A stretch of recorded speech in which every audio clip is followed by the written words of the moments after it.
2, speed on 2. You ready? Yes, sir. 5 count. 5, 4. You're in tune to Chicago's most popular college music radio station. 89.3 is WKKC. This is Focus Talk, the thought-provoking, solution-oriented talk show daring to make a difference in our communities. We're talking on a regular basis because the answers really matter. What are we talking about? Well, we're talking about politics, music, history, television, and then from time to time, we are spotlighting positive people who are doing positive things right here in the Inglewood community, throughout the Chicagoland area, as well as the entire nation. I'm your host, Dennis Snipe. Joining me today in the studio is Miss Tammera L. Holmes, who is the founder and president of Aerostar. How are you today, Tammera? I'm doing great, Dennis. Thanks for having me. Thank you for coming out and being a part of today's show. Now, what we can do, let's start from the beginning because we got a lot to talk about. What is Aerostar?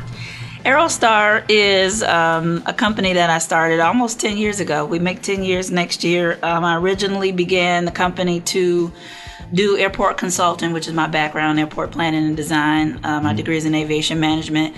And along the path, I realized and recognized that I was not only a unicorn, but a unicorn with wings, literally an African-American female in aviation. And it startled people to find out what I did for a living, so much so that I felt the need to give back and start to teach kids about what I did for a living. And that turned into running aviation programs throughout the School Matters, and now being one of the only nationally recognized organizations providing aviation and aerospace education to youth, kindergarten to career, actually. So we're really excited about that. Wow.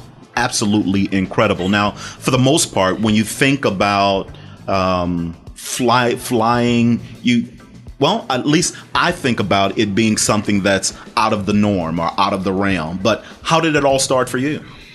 Well, it started for me. It wasn't out of the norm for me because I was a young person that was interested in activities that led to consequences, most of the time not positive. And so it gave me... when aviation was introduced to me at 16 years old, I was in a really bad spot. Just very rebellious, disrespectful, angry, always fighting or getting into different altercations with adults and classmates alike. And one Saturday morning, my mom made me get up and go to downtown with her uncle. Go to Maxfield, and showed up, and it was a bunch of black guys down there giving kids airplane rides, and I was like, this is extraordinary. He let me fly the plane, and we turned the plane around. I was flying over Lake Michigan on the most beautiful day, and I said I could do this for the rest of my life, and that was it. You know, I was convinced that I would have a career in aviation. At first, it was to be a pilot, but I couldn't afford flight school and wound up leaving flight school and just getting my degree in aviation management. And one of the best decisions I ever made, not to completely walk away from aviation, but find a way to use my skills and talents academically to stay in the industry. Okay. So now, from that fateful day as a 16-year-old kid going to Maxfield, how did it get to where you are now? What were the steps? If I could write the steps down, I'd be a millionaire. You know, it's really only 2 steps, is faith and action. I mean, those are 2 steps that with any success or with anything that you want to do or accomplish, it's to first believe that it's possible and then do the work. Okay.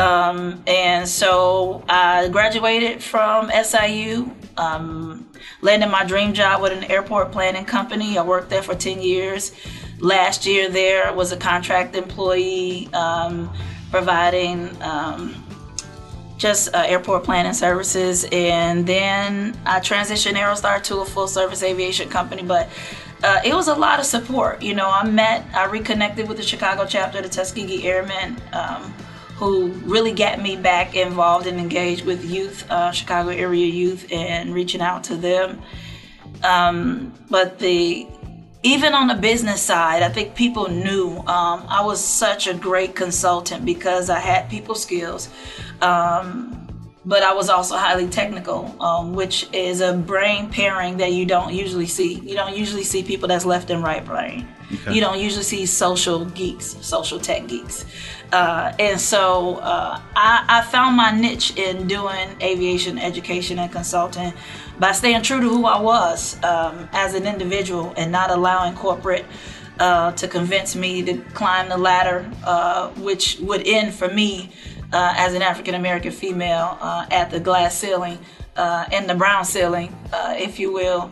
And, every step of the way, I found an advocate to go in on my behalf and to leverage my assets with what was to come, the next level. So even starting a company, I had support, from my boss, who was the vice president of the firm that I had worked for 10 years. Going out and starting youth programs. I had an advocate in the commissioner of aviation at that time, who was Rosie Andolino, Chicago Department of Aviation commissioner, who supported and understood the vision of getting minority youth in Chicago involved in one of the largest economic generators in the region and in the world, which is O'Hare and Midway International airports. And so a lot of people saw that I was prepared to go to the next level, and they used the leverage that they had to advocate for me to get there. So the steps: faith, put in the work, and when you do that, the advocates, I believe, just by divine inspiration, come alongside you and push you forward. Okay. Let's talk a little bit about the program that you have for young people. The name of it, Giving Wings to Dreams. So our actual programs are all called the AeroStars program. We named the programs after the company. We like to, we coined the phrase Giving Wings to Dreams because we know and understand that in order for kids to aspire to be greater, they not only have to see it, but they also need a lift along the way, especially when you're dealing with kids from underserved communities.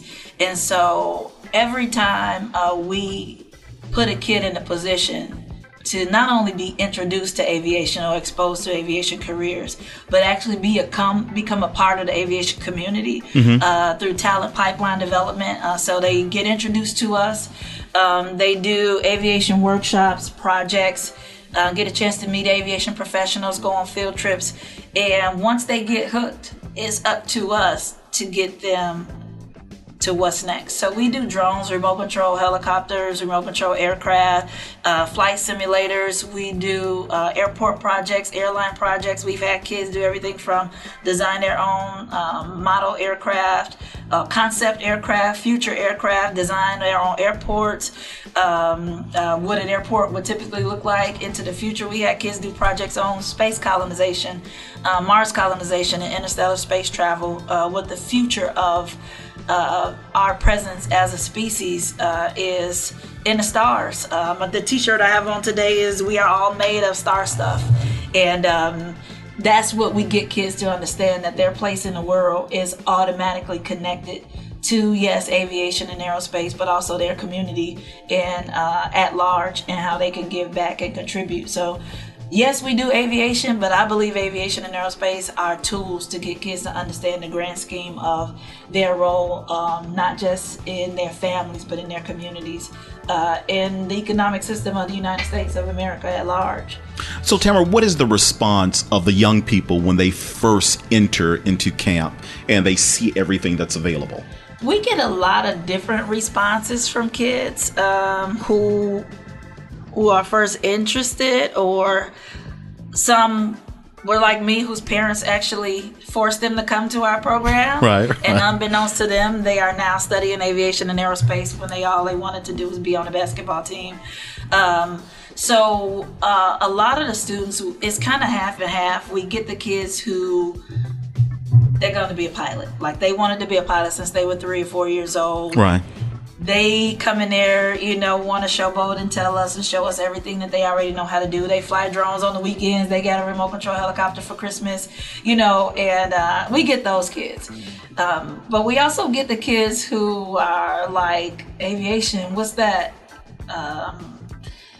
They don't have a clue. Right. So I have to start from the beginning and say, well, you know what the automotive industry is? And then they're like, yeah.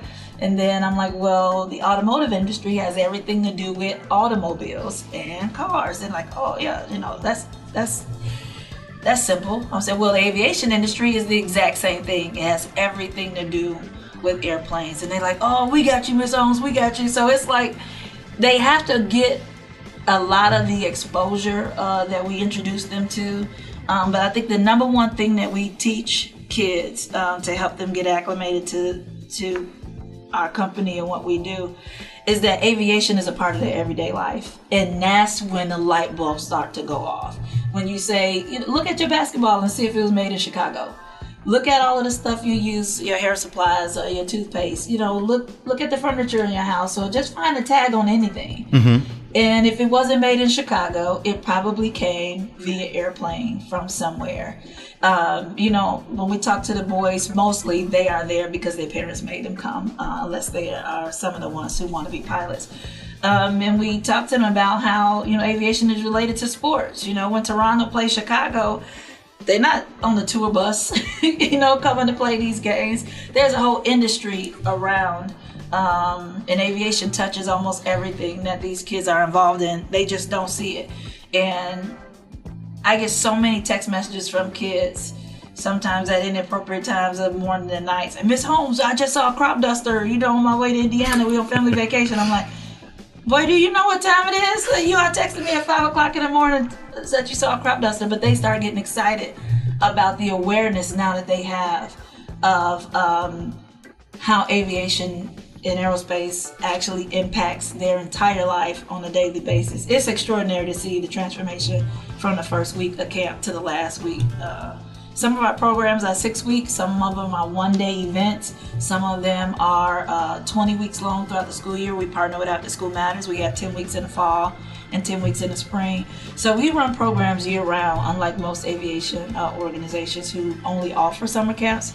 But this summer camp this summer is very special because it's the first time that we'll be offering a program for grades 5 through 8 through a wonderful sponsorship that we received from the Boeing Company and NASA. So we're really proud of the partnerships that we've garnered as a small minority organization to partner with the biggest in the aviation and aerospace game on a global scale to serve Chicago students. I don't even know how to put an emotion around that, seriously. We're talking with Tammera Holmes, who is the president and founder of Aerostar. And I wanted to ask you, how does that make you feel when the young man or young girl calls you at 5 o'clock in the morning knowing that it's an inopportune time, but they're excited about what they've learned in class and they've become extremely excited about what you've taught them? How does that make you feel? You know what you're doing. You want to pull the waterworks out. I can't describe it. Mm-hmm.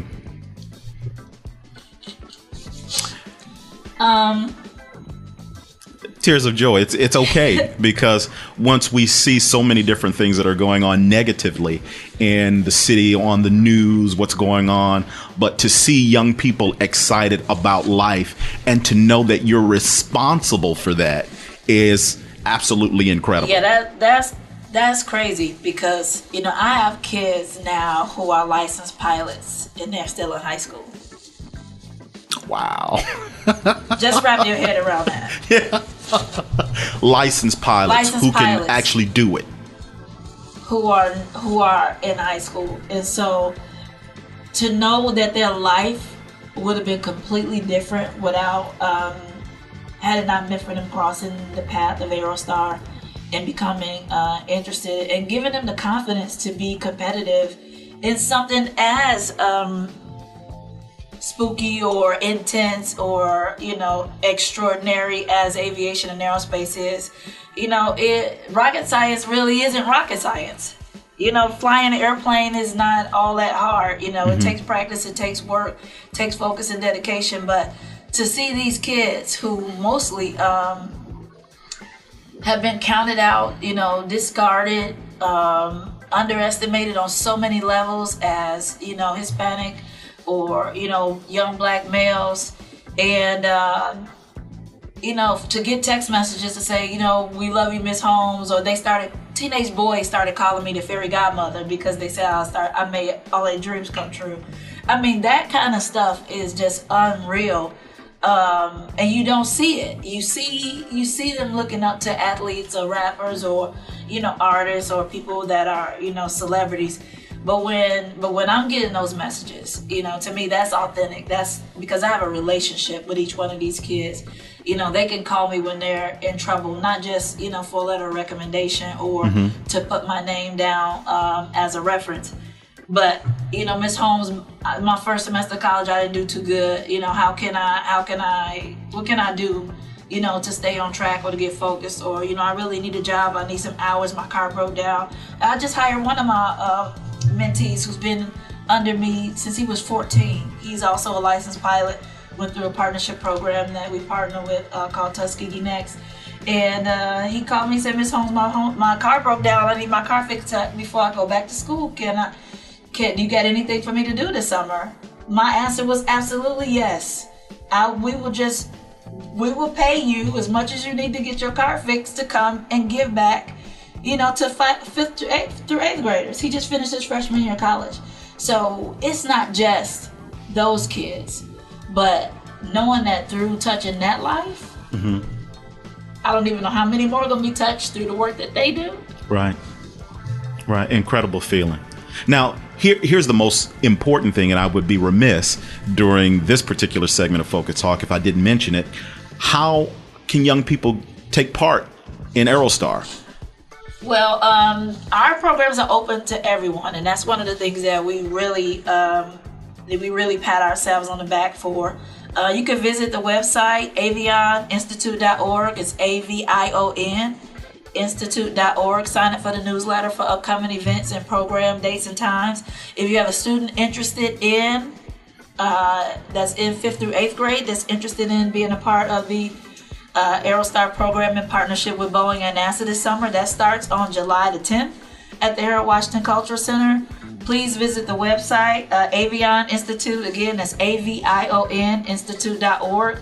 The registration link is right there, and you can go to Eventbrite from the website and sign your student up. So there are no prerequisites. We ask that kids be teachable, be coachable, and be respectful.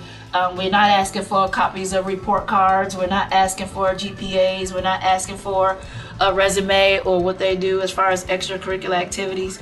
We're looking for the kids who have been diagnosed on medication for ADD or ADHD. We got some stuff that'll help them calm down or help them get excited, whichever one needs to happen first. And, we've just seen amazing turnaround of kids who have been just underestimated on every level. And we are excited about the opportunities that we're able to provide for kids at a younger age because we know that most students minority descent fall off in math and science as early as 3rd and 4th grade. So to get them engaged and confident in some real hardcore physics, math, and science and technology at the level that we do it,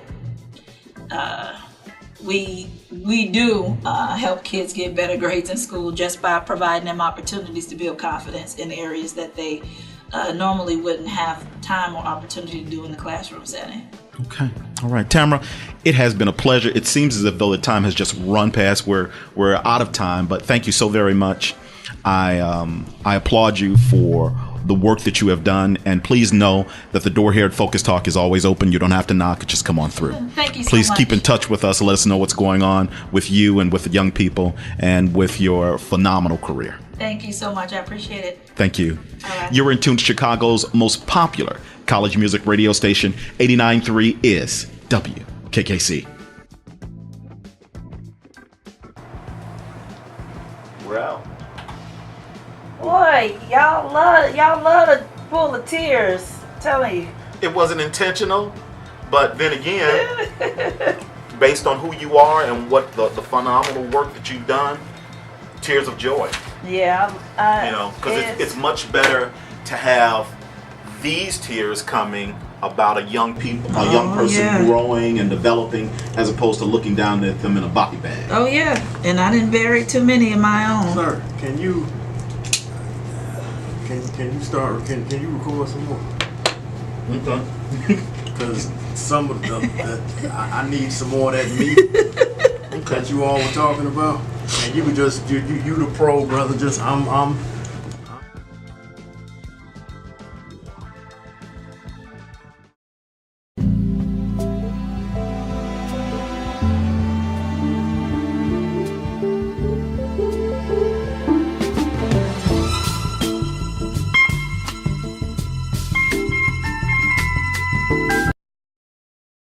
Hi, this is Dennis Snipe, host of the thought-provoking, solution-oriented talk show, daring to make a difference in our communities, entitled Focus Talk. And I'm looking for you to be the next featured guest on Focus Talk. If you're an entrepreneur, an author, community-based organization, artist, or if you're simply daring to make a difference in your community, I need to hear from you. Here's what I need you to do. Send an email to dennis@dennissnipe.com with your name, brief description of what you do, contact number, and why you should be a guest on Focus Talk. I look forward to hearing from you soon. In the meantime, please continue to stay focused.